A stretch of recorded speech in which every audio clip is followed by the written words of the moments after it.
Random Wednesday on a Random Wednesday.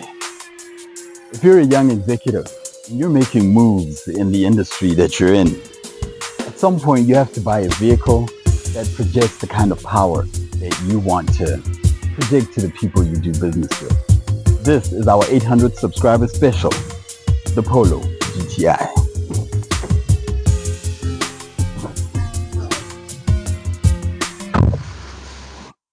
Now, you've seen it in a previous episode of Random Wednesday. Today, we take this bad boy for a spin. Step inside.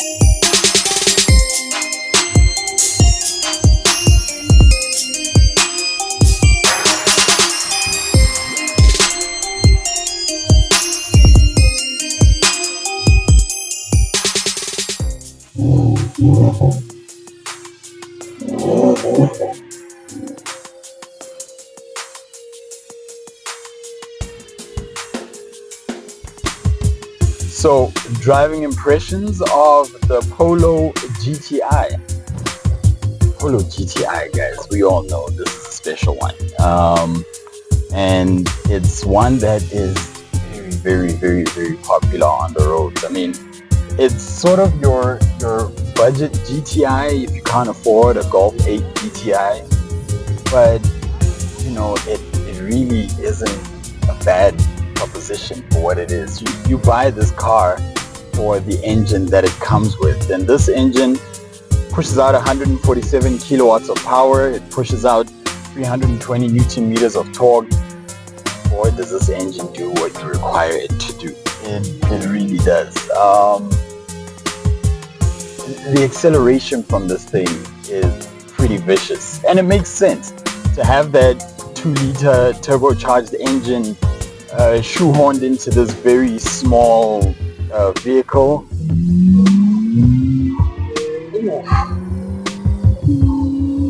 Oh man, yeah, it can get you in some serious trouble really quick.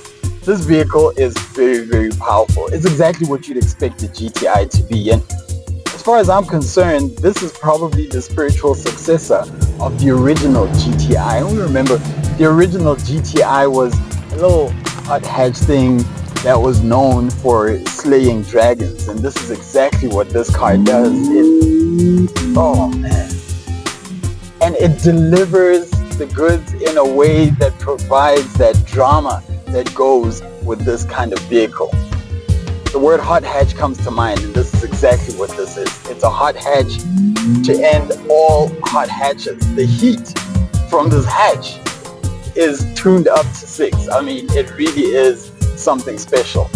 Look, we're sitting on 18-inch wheels. Now, these are Bridgestones that we're sitting on, but I'll tell you this much. This vehicle requires really smooth roads, especially if you're not used to driving a car with the kind of low-profile tires that this has. Oh, wow.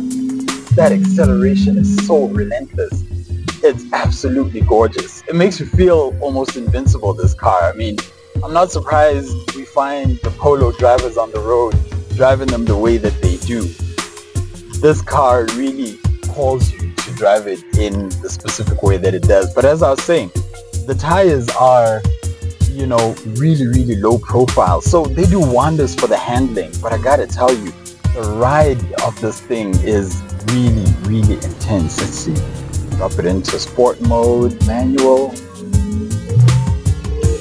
Oh, lightning quick shift. Oh yeah. Oh man. This car is made for the drivers. If you're not a driver's driver, do not buy a Polo GTI. No, actually everyone should buy a Polo GTI. These things are really nice.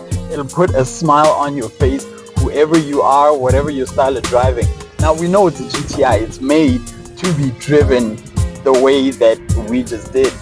But you drop it back into drive, and it goes back to being literally feeling like a standard TSI.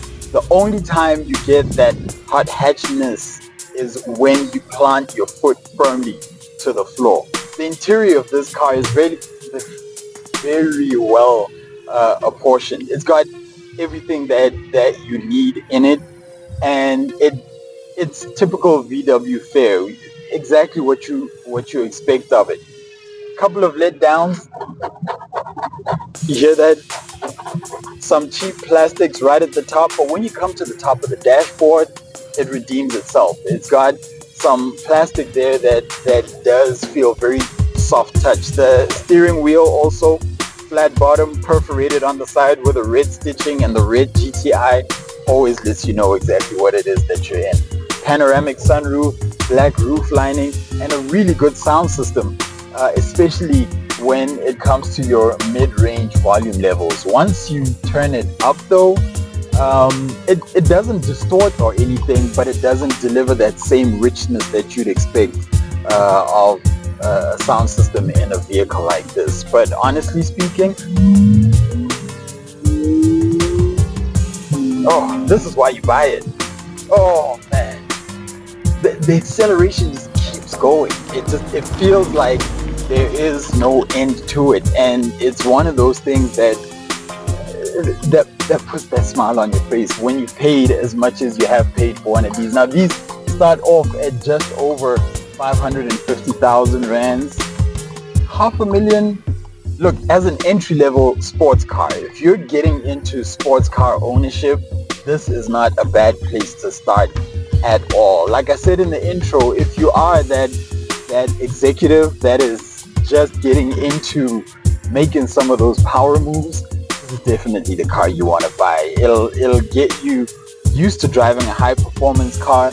The maintenance won't be as bad as if you bought, something else, but it really it delivers the goods and carries the right image when you do arrive wherever it is that you are going to. So honestly speaking, as far as driving impressions of this vehicle go, I'm super impressed. As an 800 subscriber special, I'm definitely happy with this vehicle. You just gotta take your time with it where it requires you to.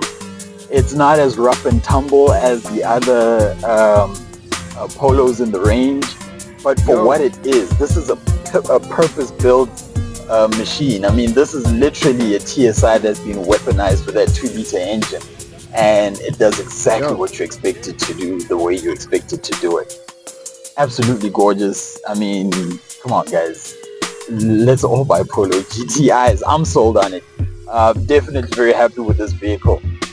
Apart from the fact that it costs as much as it does, and we're not here to debate the price of this vehicle and whether it's good value for money. On that engine alone, I will say this car is definitely worth the money that you pay for it. So yeah, look, Polo GTI all day, every day. And in this color, the color is called King's Red. Come on now, King's Red doesn't get any better than that. So yeah, I give it a thumbs up. That's the Polo GTI.